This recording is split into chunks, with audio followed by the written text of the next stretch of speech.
जैसा आप जानते हैं, एक नई सरेंडर और रिहेबिलिटेशन पॉलिसी राज्य सरकार के द्वारा घोषित की गई है।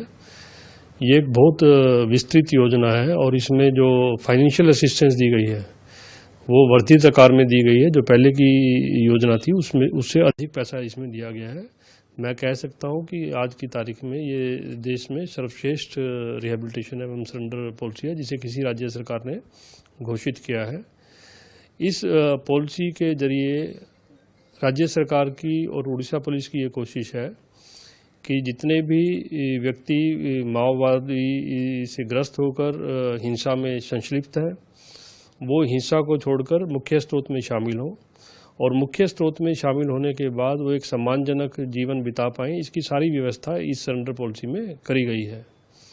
मैं आपके द्वारा सभी माओवादी को जो उड़ीसा में कहीं भी उपस्थित हैं उनको अपील करता हूं कि राज्य सरकार की नई योजना को वो ग्रहण करें और हिंसा का रास्ता त्याग करके वो मुख्य स्रोत में शामिल हों।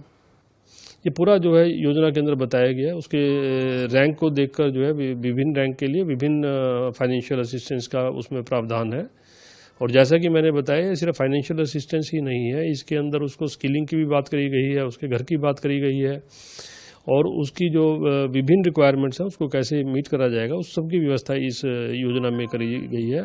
और एक बहुत ही सोच विचार करके एक कोशिश करी गई है कि जो व्यक्ति काफ़ी समय से माओ हिंसा में व्याप्त थे वो समाज के मुख्य स्रोत में वापस आएँ। और मैं कहूँगा कि ये जो योजना है ये दर्शाती है राज्य सरकार के अभिमुख्य को, जिसमें कोशिश करा गया कि न केवल वो हिंसा का पथ त्याग करें बल्कि वापस आने के बाद वो एक सम्मानजनक जीवन बिता पाएँ, इसकी व्यवस्था इस योजना में करी गई है। जो भी उड़ीसा राज्य में जिनकी मौजूदगी है और जो यहाँ पर हमारे रिकॉर्ड में है उन सब के लिए योजना लागू है।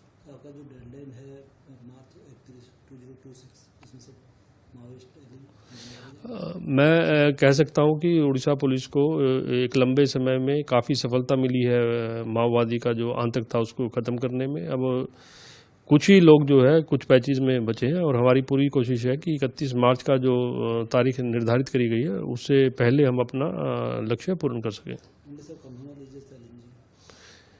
कंधमाल के अंदर कुछ नक्सलवादियों की मौजूदगी हमारे संज्ञान में है, उसको छोड़ के बरगढ़ बलांगीर एक्सिस में भी कुछ हमें नज़र आ रहे हैं। और जैसा कि मैंने कहा कि उड़ीसा पुलिस की पूरी कोशिश है इन सबको मुख्य धारा में वापस लाया जाए। हाँ, जो भी हमें लॉ के अंदर